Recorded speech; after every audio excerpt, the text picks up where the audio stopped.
Favara ancora una volta vetrina di un gran bell'evento. Parliamo dell'iniziativa Storia della Musica che sarà ospitato il 5 e 6 ottobre prossimi in piazza Cavour.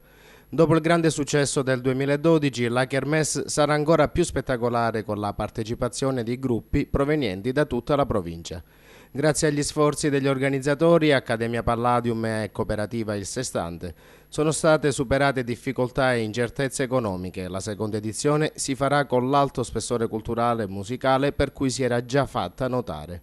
Tanti i gruppi in attesa, dagli storici New Caravan, Ciclo 22, Gli Scorpioni, Gli Evasi, Carpe Diem, Sacro e Profano, Licausi, alle nuove band di giovani.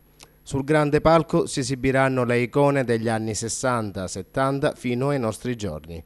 Si potranno rivivere momenti di musica di un tempo con il ritorno di vecchi gruppi che si sono ricomposti per l'occasione, chiamati a esibirsi, rievocando suggestivi ricordi e straordinarie emozioni.